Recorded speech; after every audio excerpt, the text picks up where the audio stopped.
जी। आज की कक्षा हम शुरू करते हैं। कल जो हमने पढ़ा था उसके विषय में थोड़ा रिवीजन करेंगे। इसमें हमने पढ़ा था कल 2 कारिकाएँ, जिसमें था पुरुष की सिद्धि, पुरुष की सत्ता सिद्धि और पुरुष का बहुत्व। इसके बाद पुरुष के गुण धर्म भी पढ़े थे, तो 19 कारिका तक हमारा हो गया था। तो इसको थोड़ा हम रिवीजन करेंगे और जो कल पढ़ा था उसके बाद आगे का विषय आज हम अभ्यास करेंगे। आवाज़ ठीक है? कोई परेशानी तो नहीं है आवाज़ में? जी। तो यहाँ जो कारिका है 17वीं, वह है पुरुष का सत्ता प्रतिपादन करना है। पुरुष की सत्ता प्रतिपादन करना, ज्ञान जिसको हम कहते हैं। ज्ञान मतलब ज्ञान के अर्थ में है ना, जो सब कुछ जानता हो। तो इसमें था संघात परार्थत्वात् त्रिगुणादि विपर्याद अधिष्ठानात् पुरुषोस्ति भोक्तृभावात् कैवल्यार्थम प्रवर्तेश्च। संघात परार्थत्वात् माने ये जो संघ है, ये समुदाय है, ये दूसरों के लिए है। तो दूसरे के लिए किसके लिए होना चाहिए? तो जैसे नदियाँ स्वयं के लिए नहीं होती, दूसरे के लिए होती। जंगल स्वयं के लिए नहीं होते, दूसरे के लिए होते हैं। जड़ की बात करें तो जो है तलवार होती है वो दूसरे के उपयोग के लिए होती, खुद के लिए उपयोग नहीं होता उसका। कार जो होती है वो खुद का उपयोग थोड़ी ना होता, वो दूसरे के लिए। ऐसे ही ये संघात है, वह दूसरों के लिए है एक। और दूसरा क्या कहा गया? दूसरा कहा गया कि ये जो प्रकृति है त्रिगुणात्मक है, त्रिगुणादि है, माने सत्वरज तम है इसमें। तो प्रकृति तो पूरी सत्वरज तम है, लेकिन क्या ऐसी कल्पना नहीं होती कि प्रकृति के विपरीत भी कुछ होगा? माने सत्वरज तम के इतर हो, जो ना तो सात्विक हो, ना राजसिक हो, ना तामसिक हो, तीनों का अभाव हो जहाँ पर। तो ये जो भाव आया कि भाई त्रिगुण त्रय, गुण त्रय जो है, गुण त्रय से युक्त जो धर्म है उसके विपरीत की अपेक्षा की गई कि भाई ये प्रकृति तो संपूर्ण त्रिगुणात्मक है, सत्वरज तम से युक्त है, कहीं ज़्यादा है कहीं कम है, कहीं साम्य अवस्था प्रकृति में है। तो जहाँ साम्य अवस्था है तो इसके विपरीत भी तो हो सकती है कि जहाँ बिल्कुल ही ना हो, शून्य हो। तो ऐसी जो कल्पना की गई है वो पुरुष की सत्ता सिद्धि करती है। फिर आए अधिष्ठानात्। अधिष्ठानात् जैसे हम कोई घर महल बना हुआ देखते हैं तो इसके स्वामी की अपेक्षा होती है कि भाई कोई स्वामी होगा, कोई स्वामी तो होगा। बगीचा होता तो उसका कोई माली तो होगा जो उसका स्वामी होगा। कोई खंडहर देखने को मिलते तो कोई स्वामी होगा। तो वैसे ये पूरी सृष्टि दिख रही है, ये तो तैयार हुई है, तो किसके लिए? तो जिसके लिए तैयार हो गई है तो वो स्वामी के रूप में, माने अधिष्ठाता के रूप में, अधिष्ठानात्। फिर आगे कहा कि पुरुषो अस्ति, पुरुष है या पुरुष की सत्ता है। क्यों? क्योंकि भोक्तृभावात्, भोग्य के भाव से। ये सृष्टि है वो भोग्य है, और भोग्य को कोई ना कोई भोगने वाला अवश्य होता है। तो भोग्य को भोगने वाला जो है वह पुरुष है, पुरुष की सत्ता है, ऐसा ये प्रतिपादित किया जाता है, ऐसा ये माना जाता है। फिर आगे आया कैवल्यार्थम। कैवल्यार्थम माने, कैवल्यार्थ माने मोक्ष। और मोक्ष को हमेशा ध्यान रखना, सर्व दुख शमन, सर्व दुख शांति, सभी दुख समाप्त हो जाएं। ठीक है, शुरुआत ही यहीं से होती। 3 प्रकार के दुख, त्रया विघाता जिज्ञासा तदपघात के हेतु। तीनों प्रकार के दुखों से पीड़ित, अभिघात से युक्त जो व्यक्ति, वो जिज्ञासा होती कि क्या इसको शांत किया जा सकता है। तो जो मोक्ष है कैवल्यार्थ, दुखों के नाश के लिए।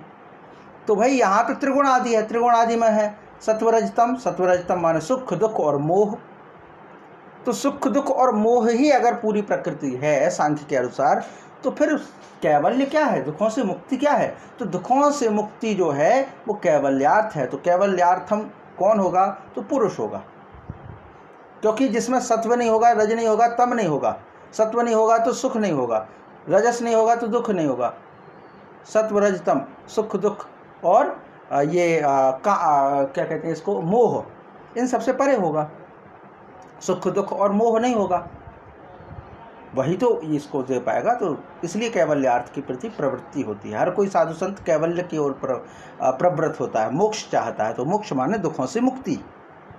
और मोक्ष फिर है क्या? जब प्रकृति में भी सत्वरजतम है, दुख है, मोह है और ये सुख है, और सृष्टि में भी है, तो फिर कहीं तो जाना होगा। इसके लिए पुरुष की कल्पना की गई। इसके बाद अगला जो विषय था वह था हमारा, दूसरी जो कारिका थी वह बहुत्व को लेकर के कि पुरुष एक है कि अनेक है। तो पुरुष बहुत्व का सिद्धांत इसमें आया था। तो पुरुष बहुत्व को लेकर के था कि जन्म मरण करणानाम प्रति नियमात, जन्म की व्यवस्था से, मरण की व्यवस्था से और इंद्रियों के परिपक्व होने की व्यवस्था से, नियमात प्रति नियमात माने व्यवस्था से ये सिद्ध होता है कि पुरुष बहुत्वम सिद्धम, पुरुष बहुत्व सिद्ध होता है। तो जन्म की व्यवस्था से माने सबका जन्म एक साथ नहीं होता, मरण की प्रति नियमात, मरण की व्यवस्था से कि सब एक साथ नहीं मरते, और करणानाम प्रति नियमात, इंद्रियों की व्यवस्था से ये सिद्ध होता है कि पुरुषवम बहुत्वम। और फिर आगे एक और कह दिया अयुगपत प्रवृत्तेश्च, अयुगपत, अयुगपत, अयुगपत माने साथ में ना चलना, युगपत माने साथ में, तो अयुगपत प्रवृत्तेश्च, सबकी प्रवृत्ति अलग अलग है, ये हलंत है यहाँ पे, अयुगपत प्रवृत्तेश्च, अयुगपत प्रवृत्तेश्च माने अलग अलग समय पर सभी प्राणी प्रवृत्त होते हैं। तो इसका मतलब पुरुष अलग अलग हैं, एक होता तो सब एक साथ ही प्रवृत्त होते, सब एक साथ काम करते, लेकिन ऐसा नहीं है, इसीलिए पुरुष की अनेकता है, ऐसा सिद्ध होता है। फिर है त्रैगुण्यात विपर्यात च व, त्रिगुणों के भेद के कारण, भाई पुरुष अगर एक होता तो सब में एक समान जैसे त्रिगुण होते, लेकिन अलग अलग हैं, तो इसका मतलब त्रैगुण्य भेद के कारण भी पुरुष अलग अलग है। ये 18वीं कारिका हमारी हो गई थी। 18वीं कारिका के बाद फिर आगे है 18वीं कारिका के बाद 19वीं कारिका हमने जो पढ़ी थी उसमें पुरुष के कुछ गुण बताए गए थे। तो पुरुष के जो गुण हैं वह इस प्रकार से इसमें बताए हैं। तो अब आगे क्या आ गया है, पुरुष बहुत्व के सिद्धांत के प्रतिपादन के बाद विवेक ज्ञान में उपयोग होने वाले पुरुष को अन्य धर्मों के रूप में भी कथन किया गया है। तो आगे कहा गया तस्मात यानी उससे विपर्यासात विपरीत सिद्धम, सिद्धि के लिए सिद्ध होता है क्या, साक्षित्वम अस्य पुरुषस्य, इस पुरुष का साक्षित्व सिद्ध होता है। कैवल्यम माने मोक्ष का गुण, माध्यस्थम माने उदासीनता, दृष्टत्वम माने दृष्टा भाव, देखने का भाव, और अकर्तृभावश्च, अकर्तृभावश्च, अकर्तृभावश्च का मतलब जो कर्तापन से रहित हो, ये हमने कल पढ़ लिया था। तो पुरुष जो है वो कर्तापन से रहित है, इसीलिए दृष्टा है। दृष्टा और कर्ता एक साथ नहीं हो सकता, दृष्टा और कर्ता एक साथ नहीं हो सकता। जो दृष्टा है वो कर्ता नहीं हो सकता, जो कर्ता है वो दृष्टा नहीं हो सकता। भाई मकान बना रहा था कोई, तो मकान बनाने वाला एक है, वो कहे कि मैं देख रहा था, तो एक ही व्यक्ति तो देख नहीं सकता ना। अगर एक काम कर रहा था तो दूसरा देख रहा था, और जो देख रहा था वो करने वाला नहीं हो सकता। तो ये है, तो दृष्टा के रूप में है पुरुष, अकर्तृभाव के रूप में, अकर्तृभाव के रूप में। तो यहाँ पे ये सिद्ध हुआ था, माने पुरुष के एक तो साक्षित्व माने वो साक्षी भाव से देखता है इस पूरे जगत को, है ना, पूरी सृष्टि को। एक तो साक्षी भाव यहाँ पे सिद्ध होता है ना, पुरुष का साक्षित्व सिद्ध होता है, कैवल्य सिद्ध होता है, कैवल्य माने मोक्ष, कैवल्य यानी मोक्ष की प्रवृत्ति सिद्ध होती है। मोक्ष का गुण है पुरुष का, मोक्ष का गुण है पुरुष का। और माध्यस्थ माने उदासीनता, उदासीनता का मतलब जो ना तो सात्विक हो, सत्व से रहित हो, रजस से रहित हो, और तामस से रहित हो, तमस, इन सब से जो रहित होगा वही तो उदासीन होगा, वही तो उदासीन है जो इन सब से रहित है, इसीलिए उदासीनता है, तटस्थता का भाव है। और दृष्टत्व, दृष्टत्व माने दृष्टा भाव है, दृष्टा माने देखने का, एक साक्षिक रूप में, वही साक्षित्व तो पहले हो गया, तो ये दृष्टा धर्म है इसका। और निष्क्रियता का भाव है, कर्तृत्व का भाव नहीं है, माने वो कर्ता के रूप में नहीं, वो करने वाला नहीं है, वो देखने वाला है, करने वाला नहीं है, देखने वाला है ना। जब हम खोजते हैं कहीं कोई अपराध हो जाता है, कोई चोरी हो जाती है, तो करने वाला दूसरा होता है, देखने वाला दूसरा होता है। कोई विटनेस आ जाए और उसको पकड़ के जज जो है, न्यायाधीश है, वही सज़ा सुना दें कि तुमने मर्डर किया, तो वो कहेगा नहीं नहीं मैंने तो सिर्फ देखा है, किया नहीं है, मैं तो विटनेस हूँ, आई विटनेस हूँ, आंखों से देखा मैंने, तो गवाह हूँ। लेकिन करने वाला तो कोई दूसरा है। तो कर्ता अलग है और दृष्टा अलग है, ये कहने का अर्थ है। तो पुरुष दृष्टा भाव है, कर्तृभाव में नहीं है। यहाँ तक की कारिका हमने कल पढ़ ली थी। अब आगे का विषय हमें पढ़ना इससे। तो 20वीं कारिका आज हम शुरू करते हैं।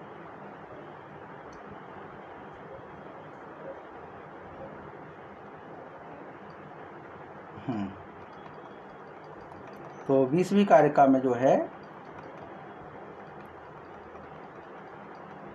हाँ, अब यहाँ पे देखिए, उदासीन होते हुए भी पुरुष कर्ता किस प्रकार होता है, इसका प्रतिपादन करने के लिए कारिका अवतरित की गई।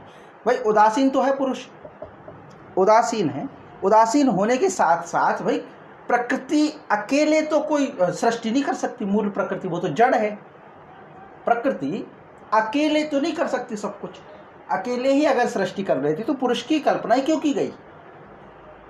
भाई प्रकृति अचेतन है, प्रसव धर्मिता होने के बावजूद भी प्रकृति अचेतन है, तो अचेतन वस्तु स्वयं कैसे कर्ता हो सकती है? तो कुछ तो अंश होना चाहिए कर्ता का। तो उदासीन होते हुए भी कर्ता का भाव पुरुष में कैसा है, इसका प्रतिपादन आगे होता है। माने कर्ता कैसे है पुरुष कर्ता के रूप में? तो कहते हैं कि तस्मात् तत्संयोगात् अचेतनम, तस्मात् इसलिए, तत् माने उस, संयोगात संयोग से, अचेतनम जो अचेतन है जड़ है वह चेतनावत इव लिंगम, यहाँ पे दिव जो लिखा ना, चेतना दिव, दिव नहीं है, ये क्या है? चेतनावत इव, इस प्रकार से होगा ये, चेतनावत इव, चेतना के समान, इव ही, इव का मतलब ही, लिंगम, लिंगम माने लिंग शरीर, लिंग शरीर को हम एक और शब्द कहते हैं सूक्ष्म शरीर, लिंग शरीर को एक शब्द और कहते हैं सूक्ष्म शरीर। तो ये है गुण कर्तृत्वेपि, गुण कर्तृत्वेपि माने प्रकृति के गुणों का कर्ता होने पर भी, तथा कर्तृव भवत्युदासीनः, कर्ता के समान होते हुए भी उदासीन है। अब ये क्या कह दिया? तो ये इस प्रकार से कहा गया कि पुरुष जो है संयोगात माने जब अचेतन के साथ संयोग होता है, पुरुष का संयोग अचेतन के साथ, अचेतन प्रकृति के साथ जब संयोग होता है, इसलिए उस पुरुष के संयोग से जड़ प्रकृति मानो चेतन के समान प्रतीत होती है। वैसा होने पर प्रकृति के गुणों से कर्ता होने का उदासीन पुरुष कर्ता के समान दिखाई देता। माने पुरुष जो है, प्रकृति है जड़ है ना, लेकिन जब पुरुष और प्रकृति का संयोग होता है, प्रकृति और पुरुष का संयोग होता है, जड़ प्रकृति का और पुरुष का जब संयोग होता है, तो जो जड़ प्रकृति है वो चेतन के समान प्रतीत होने लगती है। और वैसा होने पर प्रकृति गुणों के कर्ता होने पर, प्रकृति के जो क्या है, प्रकृति गुण देने वाली है, गुणों के कर्ता होने पर भी उदासीन पुरुष के कर्ता के समान प्रतीत होता है। माने एक पंखा है, पंखा तो जड़ है, पंखा तो जड़ है, वो चल नहीं सकता, तो चल नहीं सकता, लेकिन जब उसमें विद्युत आती है, इलेक्ट्रिसिटी आती है, तो पंखा चलते हुए दिखाई देता है। तो दिख रहा है जड़ जो है, अचेतन पंखा चलते हुए दिखाई दे रहा है, वो किसके कारण? करंट के कारण। तो पंखे को मानिए जड़ प्रकृति, जब जड़ प्रकृति यानी पंखा और इलेक्ट्रिसिटी दोनों का जब संयोग होता है, तो जो जड़ पंखा है वह भी चेतना के समान प्रतीत होता है। वैसा होने पर वह अपने गुणों के अनुसार कर्ता हो जाता है, और उदासीन पुरुष भी कर्ता के समान, क्योंकि उससे पहले पंखा चल नहीं रहा था।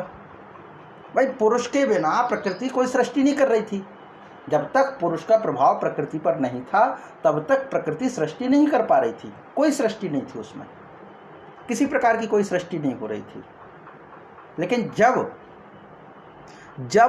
पुरुष का प्रभाव आया, यहाँ पे कहा गया ना संयोगात, पुरुषात संयोगात, पुरुष का संयोग, अचेतनम चेतनावत इव प्रतीयते, जो अचेतन प्रकृति है, अचेतन कौन है? प्रकृति, अचेतन प्रकृति भी चेतनावत इव, चेतना के समान, चेतनावान के समान प्रतीयते प्रतीत होती है। तथा गुण कर्तृत्व, गुण की कर्ता होने के कारण, गुणों को करने वाला कौन है? प्रकृति है।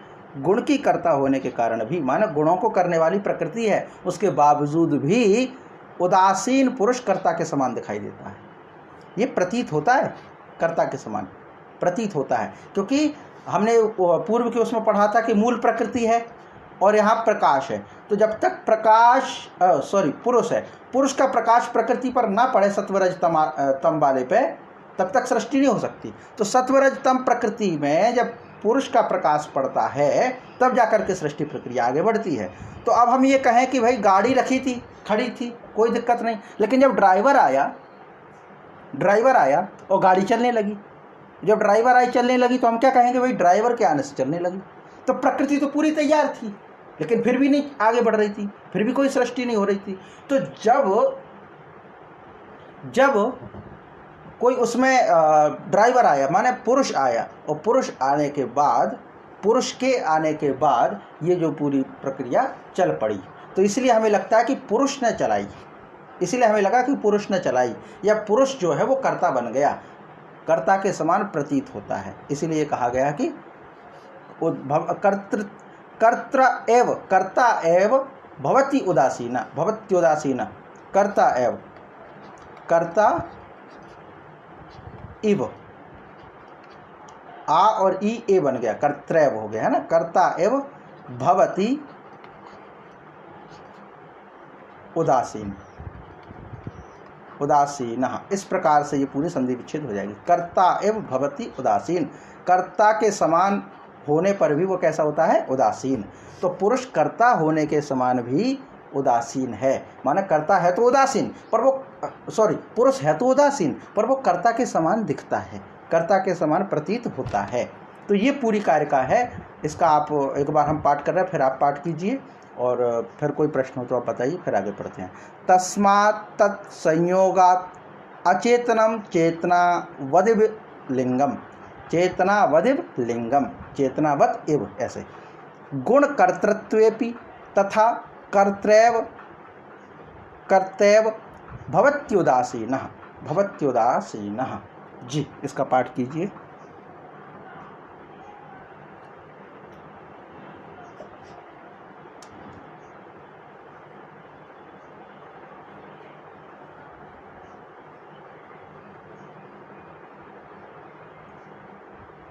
जी,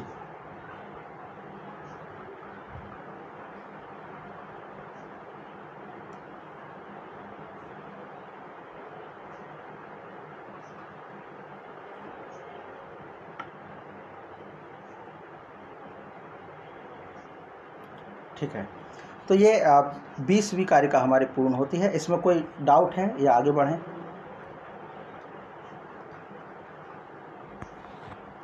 ठीक है, हाँ।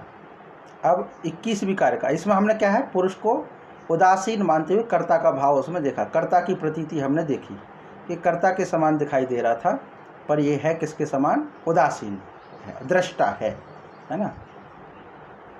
जब हम ये एक शायद श्वेता सूत्रोपनिषद है, उसमें जब आता है तो उसमें ईश्वर का जब विश्लेषण होता है तो उसमें 2 प्रकार की बात कही गई। वह एक साक्षी भाव से देखने वाला है और एक जो है वो उसमें लिप्त है माया में।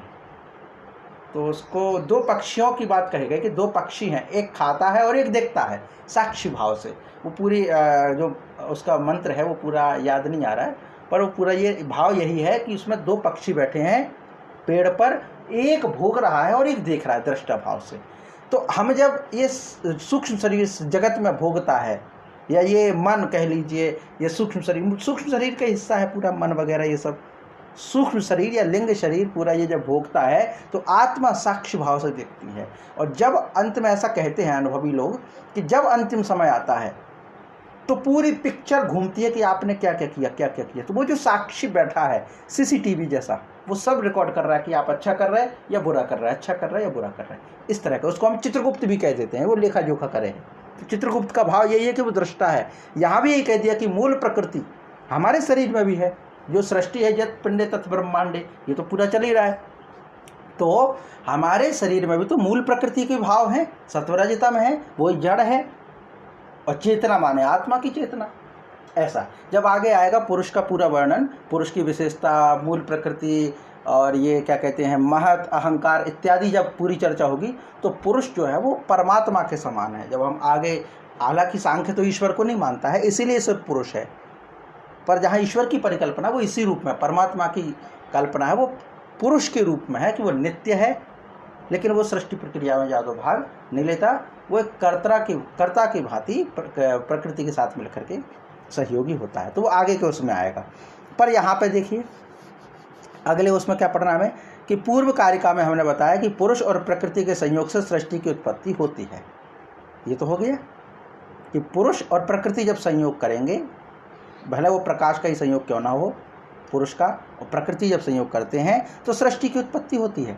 इस प्रसंग में एक शंका उत्पन्न होती है। क्या शंका आती है कि प्रकृति और पुरुष परस्पर भिन्न पदार्थ हैं। अच्छा, जो अवतरणिका है ये सांख्य कारिका का हिस्सा नहीं है, ये तो व्याख्याकार ने अपने समझाने की दृष्टि से लिख दिया। तो पुरुष और प्रकृति परस्पर भिन्न पदार्थ हैं तथा भिन्न पदार्थों का संयोग बिना अपेक्षा बिना प्रयोजन के संभव नहीं है। भाई एक समान पदार्थ हो तब तो मिल जाए वो तो ठीक है, सागर में नदियाँ मिल जाए वो तो समझ में आता है, जल में जल मिल रहा है। पर भिन्न भिन्न पदार्थ परस्पर भिन्न है, एक दूसरे के स्वभाव भिन्न है, पर फिर भी अगर वो एक साथ संयोग हो रहे हैं तो कोई अपेक्षा तो होगी, कोई प्रयोजन तो होगा। बिना किसी प्रयोजन के बिना किसी अपेक्षा के तो पदार्थ संयोग नहीं करेंगे, बिना किसी प्रयोजन के तो पदार्थ आपस में मिलेंगे नहीं, तो कुछ तो होना चाहिए। तो प्रयोजन उपकार्य उपकारक भाव, उपकार्य और उपकारक भाव के बिना सिद्ध नहीं होता। इसलिए इन दोनों के संयोग का अपेक्षा का प्रयोजन का क्या कारण है, इनका संयोग क्यों हुआ, क्या अपेक्षा है और क्या प्रयोजन है, इसका पूरा कारण क्या है, तथा परस्पर विरोधी स्वभाव वाले दोनों मिलकर किस प्रकार कार्य करते हैं, इस जिज्ञासा की निवृत्ति के लिए कारिका प्रस्तुत करते हैं। तो अब हमने ये जान लिया कि कारिका किस संबंध में है। भाई पुरुष का स्वभाव अलग है, प्रकृति का स्वभाव अलग है, तो दोनों मिल क्यों रहे हैं, इसके लिए कोई प्रयोजन तो होना चाहिए। तो कहते हैं पुरुषस्य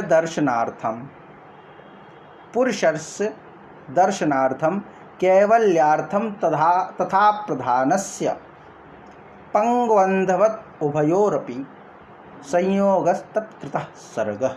तो इसमें क्या, पंगु एक शब्द है, पंगु, पंगु और अंधवत वत, और फिर यहाँ पे आ जाएगा, हाँ, और यहाँ पे आ जाएगा उभयो अपि, ये तो पंगवंधवद उभयोरपि संयोगः तत्कृतः सर्गः, इस प्रकार से पूरा ये है। ठीक है, तो अब इसकी पहले व्याख्या कर रहे थे, फिर इसका पाठ करें, क्योंकि व्याख्या के बाद एक एक शब्द स्पष्ट हो जाता है तो पढ़ने में भी वो अर्थ साथ में जुड़ता जाता है। तो पुरुषस्य दर्शनार्थम और कैवल्यार्थम तथा प्रधानस्य, प्रधान का मतलब प्रकृति है, प्रधान माने प्रकृति और पुरुष माने वो पुरुष है, जी हाँ। अब दर्शनार्थम प्रकृति के साथ जोड़िए, दर्शनार्थम प्रकृति ही, दर्शनार्थम प्रकृति ही, और पुरुषस्य कैवल्यार्थम, कैवल्य का संबंध है पुरुष से, कैवल्य का संबंध है पुरुष से, और दर्शनार्थम जो है प्रकृति। तो दोनों का जो जुड़ना होता है वो क्यों होता है, तो एक तो होता है दर्शनार्थम और एक होता है कैवल्यार्थम। दो प्रयोजन समझ में आए, एक तो है दर्शनार्थम और एक आ गया कैवल्यार्थम। दर्शनार्थम का मतलब देखने के लिए नहीं, दर्शन कराने के लिए, दिखाने के लिए, दिखाने के लिए। अब यहाँ पे कुछ श्रृंगार रस प्रयोग किया गया है दर्शन में, आगे आएगा जब, तो निवृत्ति का विषय जब आएगा तो वहाँ पे श्रृंगार रस प्रयोग होता है, ऐसे अक्सर इसमें नहीं होता साहित्य में, वैसा यहाँ पे भाव आया है। तो अब ये हो गया पुरुषस्य कैवल्यार्थम, पुरुष कैवल्य के लिए संयोग करता है, और प्रकृति दर्शनार्थम, प्रकृति जो है वो दर्शन के लिए, दर्शन कराने के लिए संयोग करती है।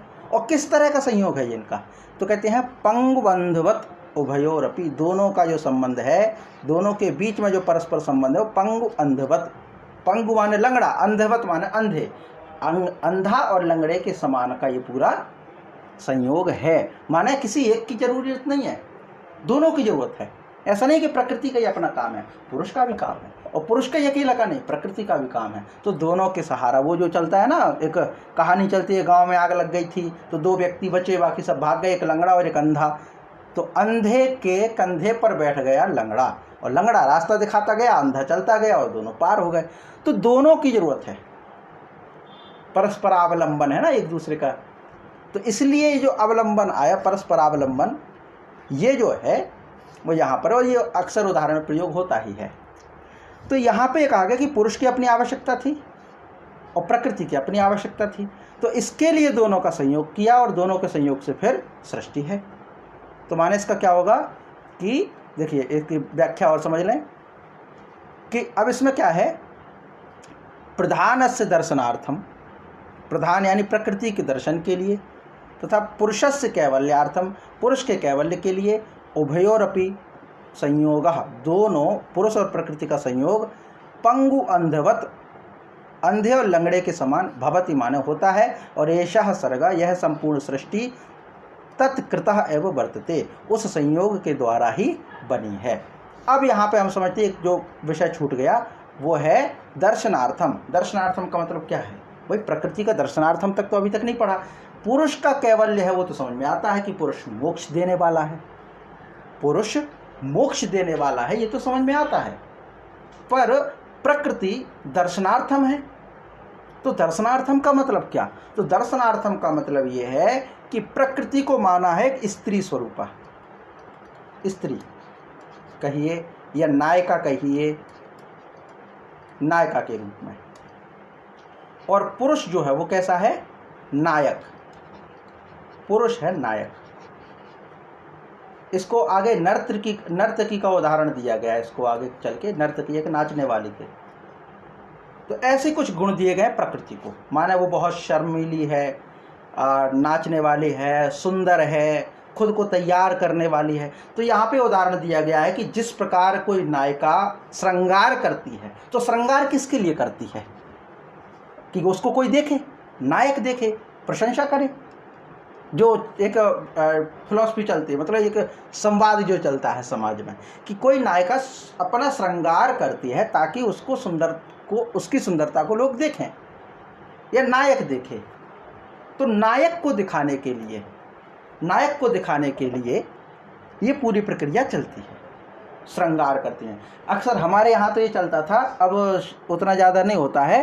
पहले क्या होता था कि पति पत्नी का जो संबंध होता था, पति सुबह चले गए अपने काम के लिए और पत्नी संभालती थी घर, तो घर संभालना है, और घर संभालने के बाद पति बाहर के काम करके घर पे जब आता था, तो शाम को जो हमारे माताएं हैं, दादियां हैं, ताई हैं, वो क्या करती थी, पूरा घर काम करके, जब खाना बनना है, खाना बनने से पहले झाड़ू पोछा करके, अच्छा सब कुछ झाड़ू करके, फिर हाथ मुंह धो करके वो अपना श्रृंगार करती थी, और श्रृंगार करके फिर भोजन बनाती थी।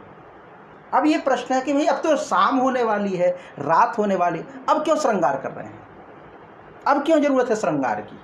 भाई सुबह श्रृंगार करने समझ में आता है कि हो सकता है आपको बाहर जाना पड़े, पर रात्रि को श्रृंगार की आवश्यकता क्यों, ये क्या तरीका था। तो फिर ये उसमें अर्थ था कि जब पति काम करने के लिए बाहर गया, थक हार करके शाम को जब घर पे आ रहा है, तो जब वो अपनी पत्नी से मिले तो उसकी सुंदरता को देख करके उसके मन का स्ट्रेस, मानसिक तनाव कम हो, और जब ये श्रृंगार करेगी तो इसकी प्रसन्नता का भाव रहेगा, मन ठंडा होगा, सुंदरता, खुद को सुंदर देख करके पति इसकी प्रशंसा करेगा। पति जब अपने तनाव को दूर करके जब इसके साथ व्यवहार करेगा, उस व्यवहार से इसकी प्रसन्नता होगी।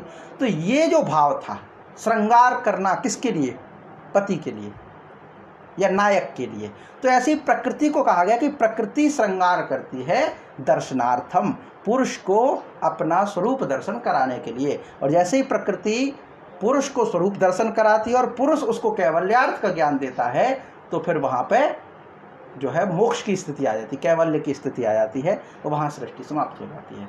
तो उद्देश्य तो ये होता कि दर्शनार्थम, ऐसा नहीं कि संयोग के समय, संयोग तो होता ही इसलिए कि सृष्टि करे, सृष्टि कर करके प्रकृति अपना श्रृंगार करे और पुरुष कैवल्यार्थ को देने के योग्य हो जाए।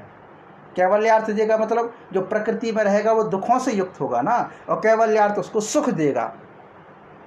और प्रकृति श्रृंगार कर रही है अपने दर्शन कराने के लिए, तो जब ये अपने रूप का दर्शन कराएगी प्रकृति पुरुष को, और फिर पुरुष इसको कैवल्य देगा, माने मोक्ष का वो देगा प्रभाव, तो फिर यहाँ पर ये होगा। तो दो कारण इसमें बताए गए, दर्शनार्थम और कैवल्यार्थम, दो प्रयोजन हैं, और ये जुड़ते हैं संयोग पंगु अंधवत, और जब ये जुड़ते हैं तो फिर सृष्टि होती है। और सृष्टि के बाद जब निवृत्ति होती है, प्रतिसर्ग होता है, सर्ग के बाद प्रतिसर्ग होता है, प्रलय होती है, प्रलय के समय में दर्शनार्थ होता है ये। कैवल्यार्थ दर्शनार्थ, कैवल्य का मतलब ही समाप्ति है। वही व्यक्ति का जन्म के समय मोक्ष थोड़ी ना होता है, मोक्ष का मतलब ही है मुक्त हो जाना। तो कैवल्यार्थ का मतलब ही है कि पूरे संसार से, जंजाल से मुक्त हो जाना। तो प्रकृति अपना दर्शन करा करके, अपना रूप दर्शन करा करके इस पूरे संसार से मुक्त हो जाती है। एक नर्तकी के भांति स्वयं के नृत्य को समाप्त करके वो निवृत्त हो जाती है। ये पूरा आगे संयोग उसमें आने वाला है। तो ये पूरा है कि पुरुषस्य दर्शनार्थम कैवल्यार्थम तथा प्रधानस्य पंगु अंधवत उभयोरपि संयोगस्तत्कृतः सर्गः। ये पूरा है। इसका पाठ कीजिए।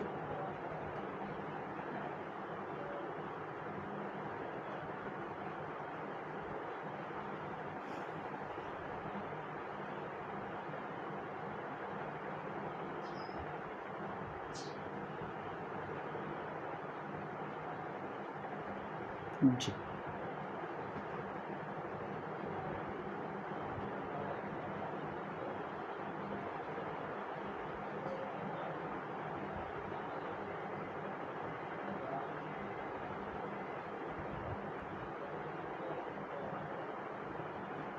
जी आप अगर इसको बड़े उसमें नहीं पढ़ पाते हैं साथ में, तो हम यहाँ पे शॉर्ट लिख दिया जाता है, उसको भी आप पढ़ सकते हैं, ताकि आपको पढ़ने में आसानी हो और शब्दों को टुकड़े में पढ़ना सीख जाएं। जब टुकड़े में पढ़ेंगे तो संधि के साथ फिर वो पूरा पढ़ने में भी आ जाएगा। टुकड़े में पढ़ने का अर्थ आपको समझ में आएगा। पंगु का मतलब लंगड़ा, अंध माने अंधा। अब यहाँ पे पढ़ेंगे पंग बंधवत उभयोर अपि, तो ये समझ में नहीं आएगा। पर यहाँ पे पढ़ेंगे तो पंगु अंधवत उभयो अपि, तो ये समझ में आएगा। इसलिए हम ये लिख देते हैं। तो अगर कठिनाई हुआ करे तो आप यहाँ से पढ़ सकते हैं। जी इसके बाद अगली जो कारिका है हमारी,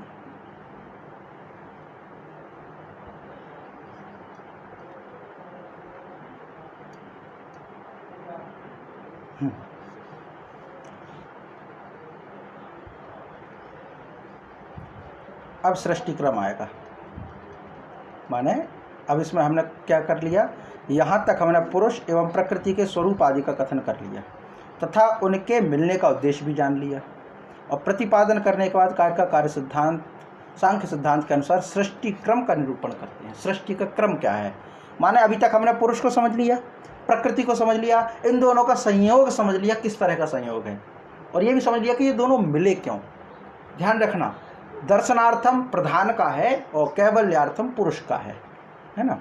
तो इसके लिए एक दूसरे का मिलने का उद्देश्य होता है। और फिर उसके बाद जब सृष्टि होती है तो सृष्टि का क्रम क्या है, इसके विषय में अब कहते हैं।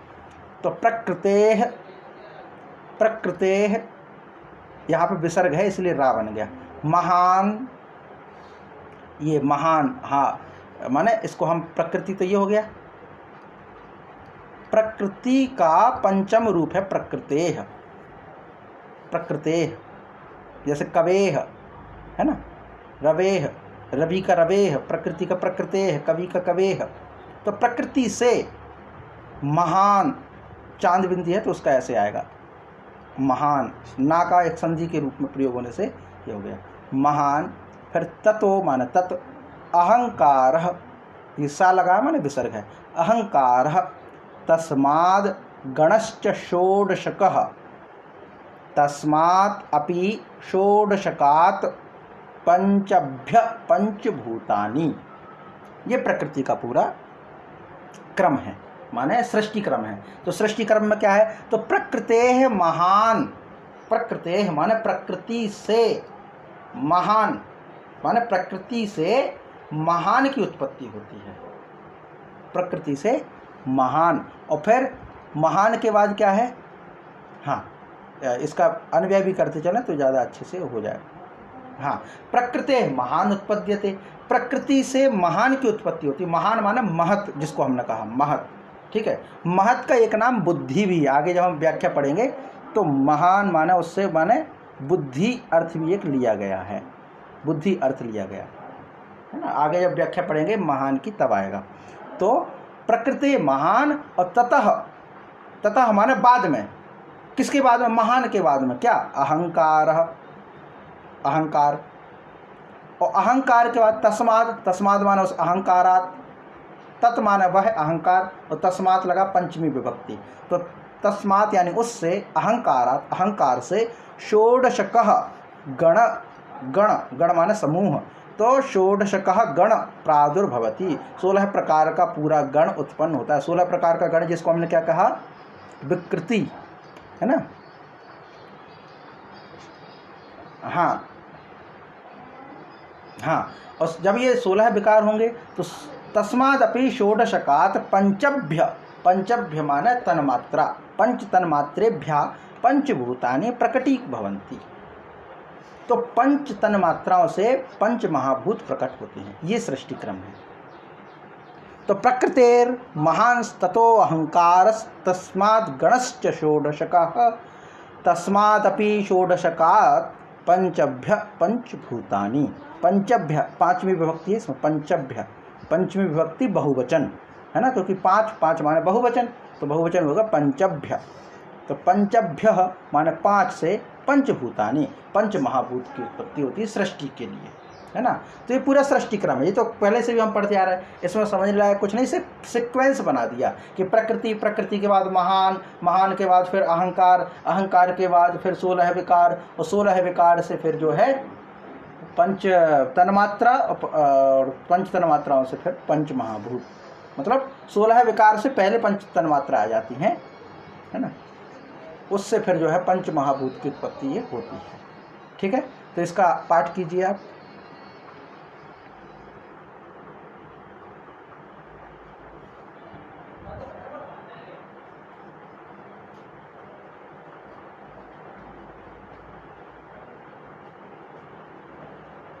जी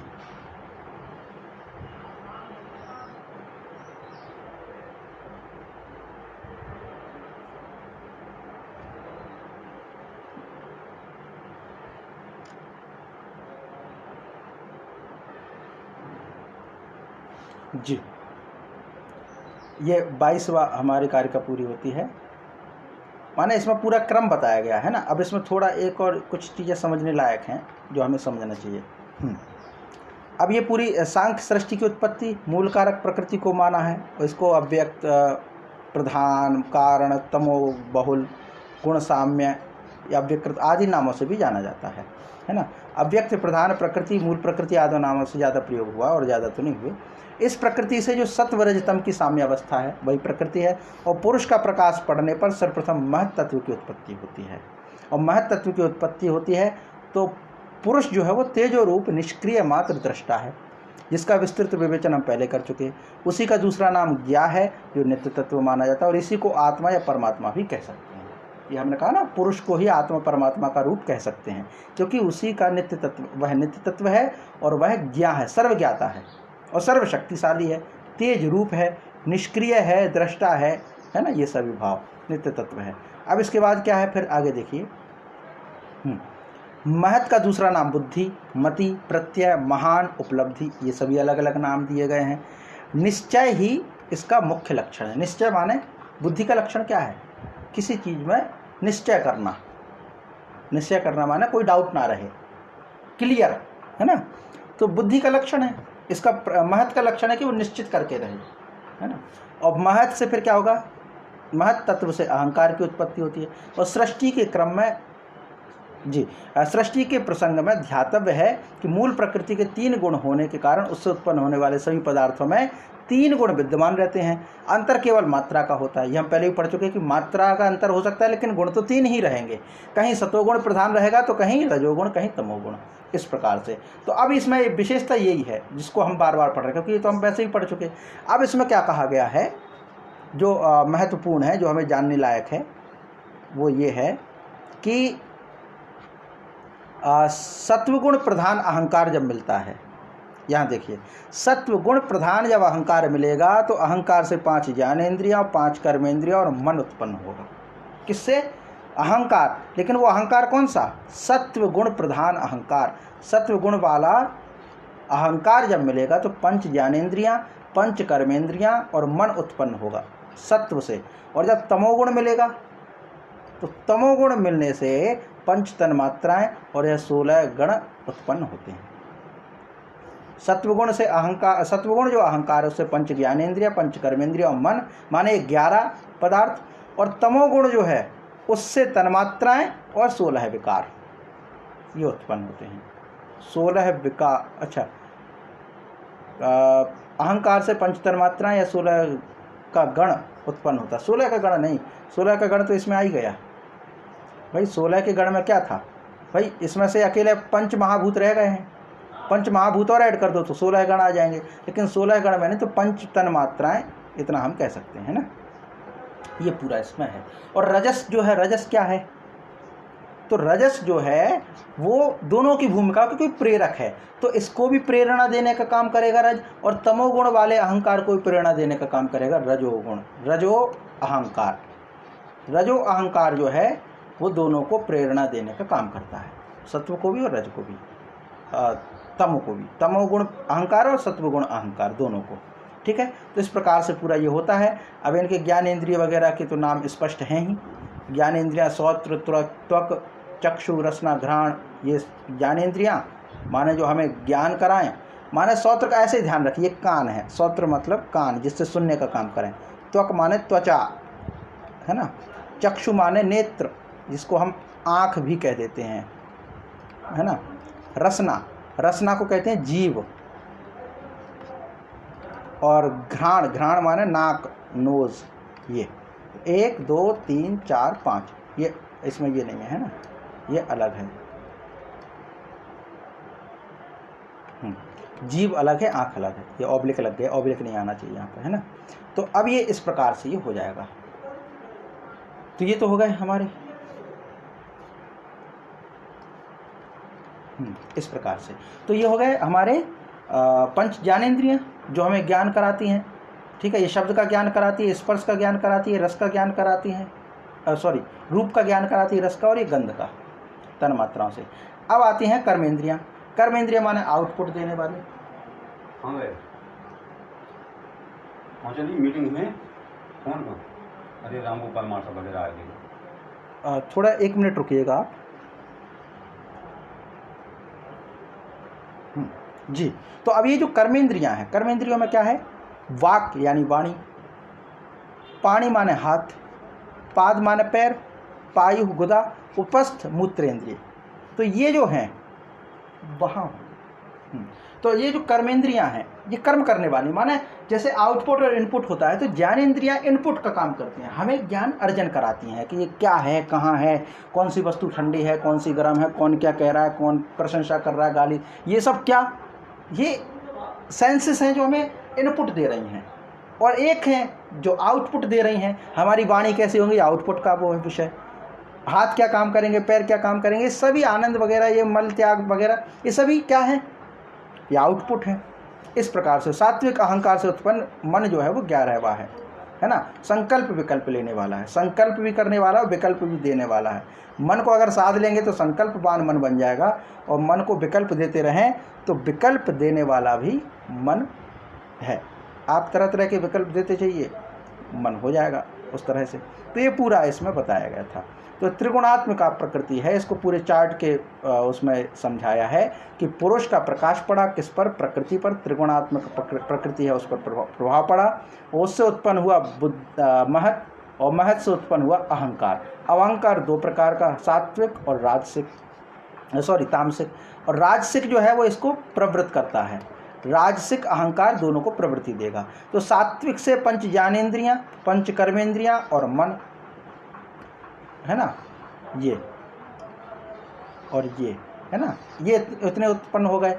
लेकिन जो तामसिक है, तामसिक से तन्मात्रा उत्पन्न, तन्मात्रा कहाँ, ये देखिए यहाँ पे, ये तन्मात्रा है, शब्द स्पर्श रूप रसगंध, शब्द स्पर्श रूप रसगंध, और इनसे फिर पंचमहाभूत, पंचमहाभूत में आकाश, वायु, अग्नि, जल, पृथ्वी, ये सभी फिर यहाँ पर उत्पन्न हो गए। इस प्रकार से पूरी सृष्टि उत्पत्ति हुई। ठीक है, तो ये पूरी कारिका हमारी होती है। आगे जो है अगली कारिका,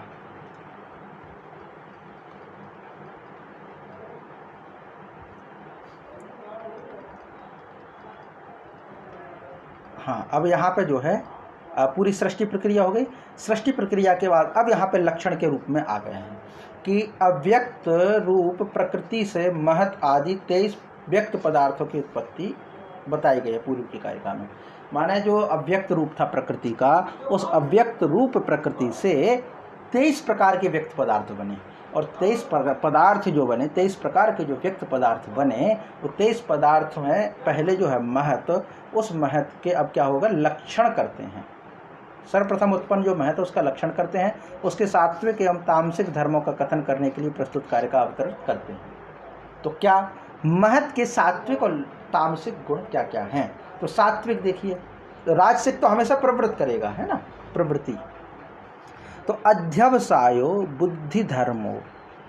बुद्धिर्धर्मो ज्ञानम विराग ऐश्वर्यम सात्विकम एतद् रूपम तामसम अस्माद् विपर्यस्तम। तो अध्यवसायो का यहाँ अर्थ लिया गया निश्चित, किसी भी चीज का निश्चय करना। किसका है? सात्विक महत है ना, तो निश्चित करना। इसके बाद बुद्धि है ना, निश्चय ही बुद्धि है। अध्यवसाय माने किसी चीज को निश्चय करना, ये बुद्धि है। और बुद्धि के बाद धर्म, तो एक हो गया बुद्धि माने कैसी? निश्चय करने वाली बुद्धि, संशय नहीं, निश्चयात्मक, है ना।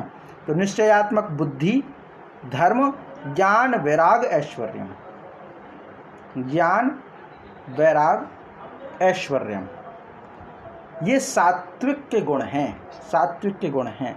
और तामसिक इसके विपरीत हैं। अस्मात् विपर्यस्तम माने इनके विपरीत जो हैं। यहाँ पे ज्ञान की बात कही गई, वो अज्ञान हो जाएगा।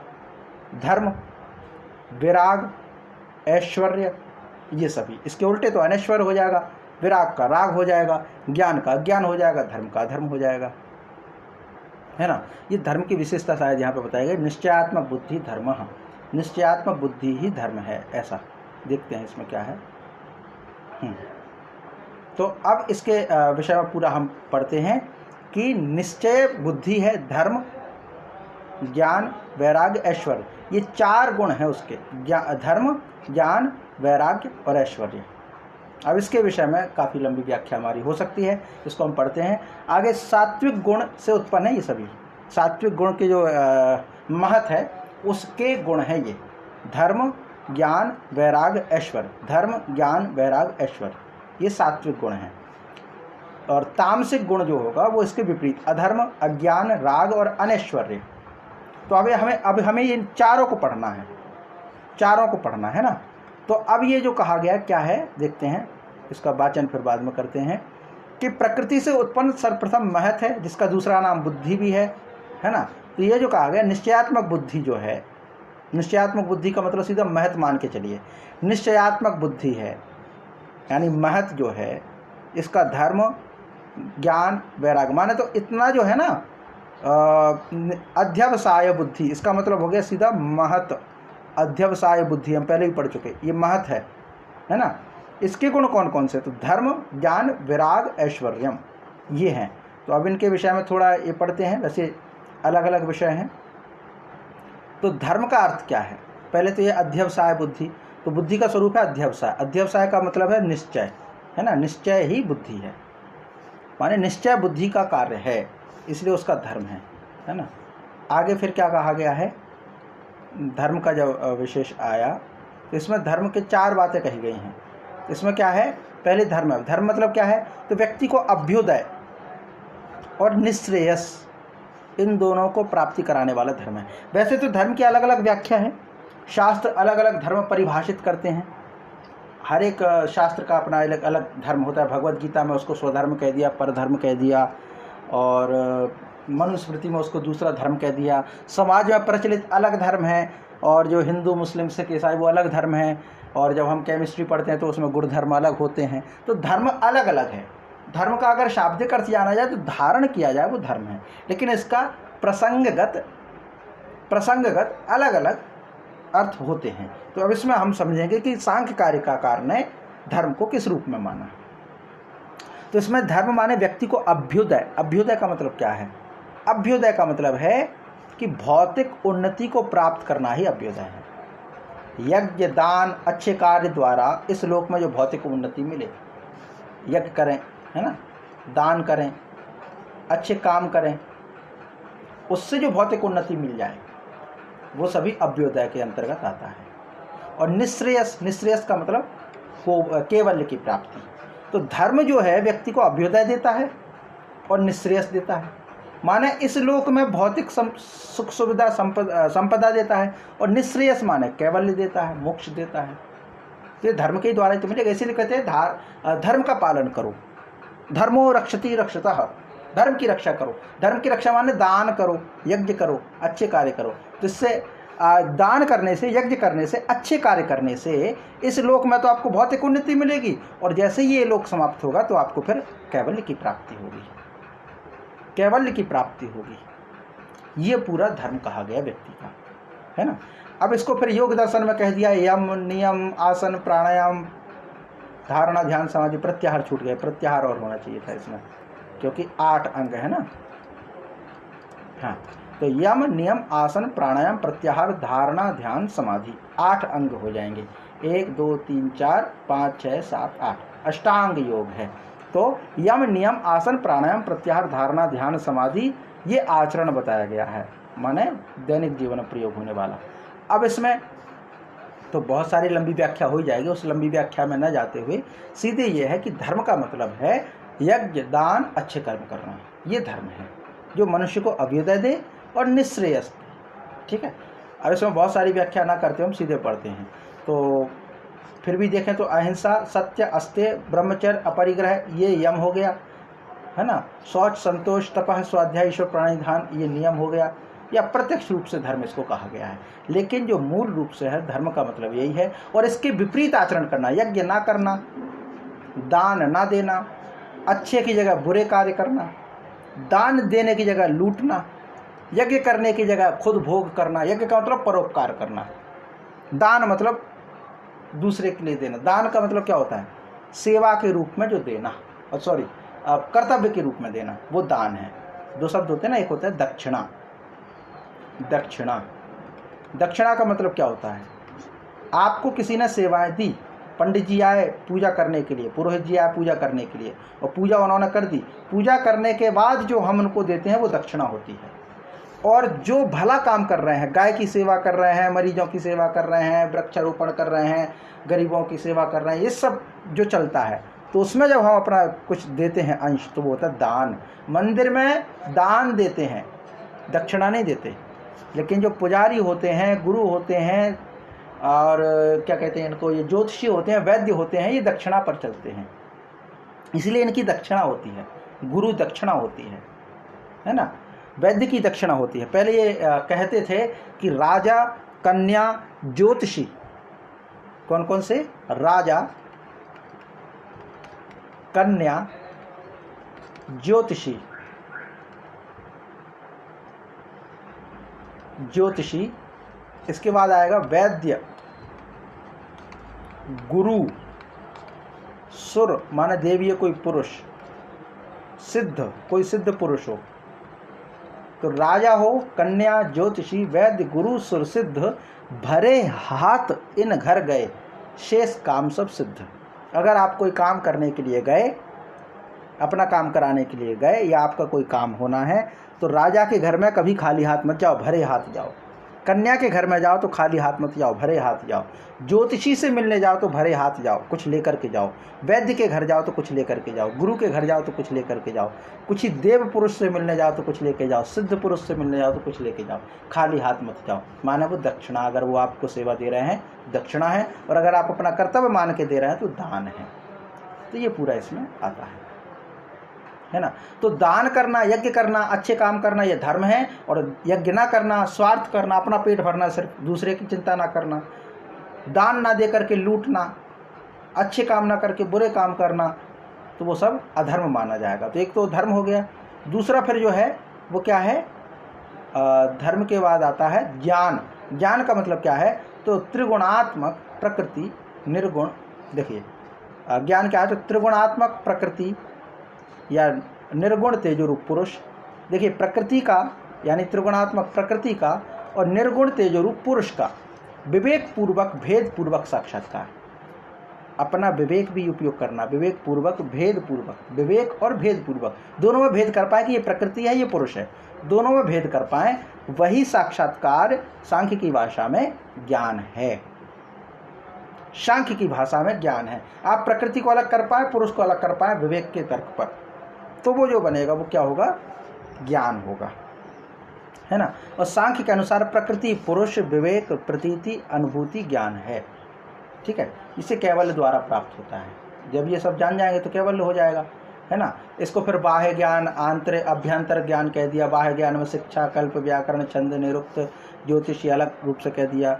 और योग्य गुरु के माध्यम से सांख्य दर्शन पढ़ना, सत्वरजतम जानना, गुणों की साम्य अवस्था, त्रिगुणात्मक प्रकृति को जानना, निर्गुण व्यापी पुरुष को जानना, ज्ञा को जानना यथार्थ रूप में, वो जो है वो अभ्यंतर ज्ञान। तो दो प्रकार के ज्ञान कहे गए। किसने कहा? ये माठर, आचार्य माठर और आचार्य गौड़पाद। इन दोनों ने ज्ञान के दो भेद बताए। एक बाह्य ज्ञान, बाह्य जगत का ज्ञान, जिसमें शिक्षा आ जाती है, कल्प आ जाता है, व्याकरण आ जाता है, छंद है, निरुक्त है, ज्योतिष, ये सभी ज्ञान बाहर का ज्ञान है। लेकिन जब सत्व रजतम को जान जाएं, साम्य अवस्था जान जाएं, प्रकृति को जान जाएं, निर्गुण को जान जाएं, पुरुष को जानकारी हो जाए, ज्ञा की जानकारी हो जाए, जब इसके यथार्थ रूप को जब हम जानने लगें और अंतर करने लगें, तब उसको हम कहते हैं आभ्यंतर ज्ञान। इस प्रकार से दो होता है। इसके बाद फिर है विराग। विराग का मतलब क्या है?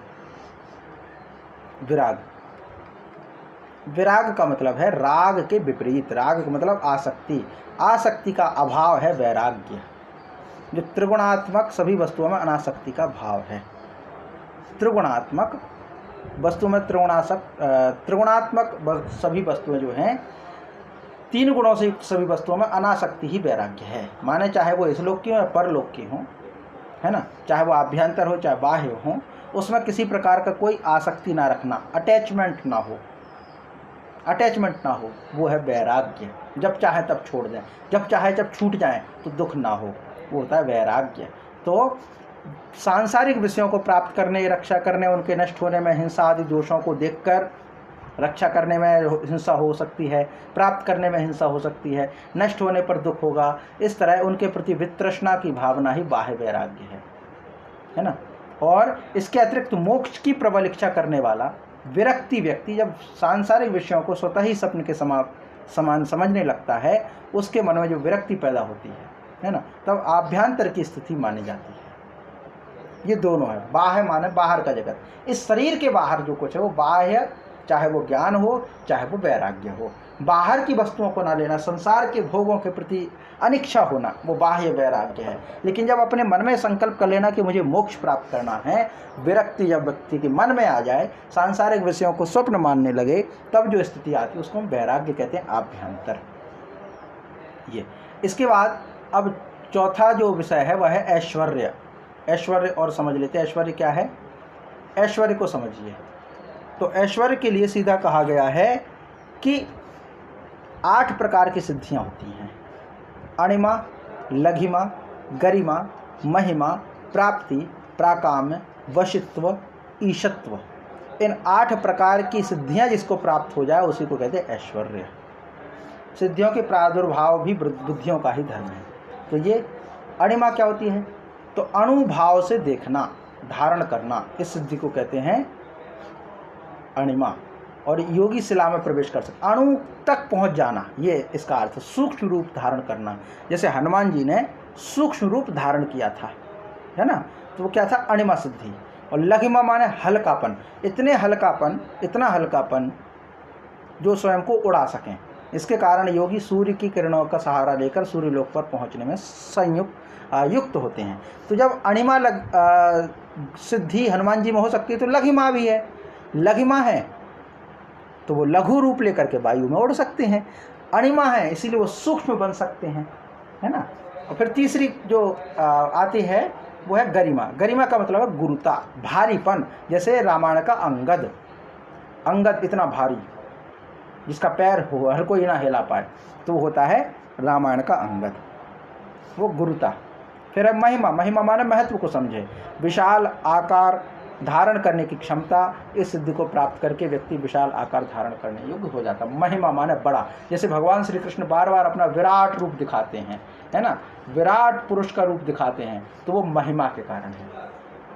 अब आगे कौन सी सिद्धि है? 5वीं सिद्धि है। 8 सिद्धियां होती है ना, तो 5वीं सिद्धि कौन सी है? प्राप्ति। प्राप्ति का मतलब बिना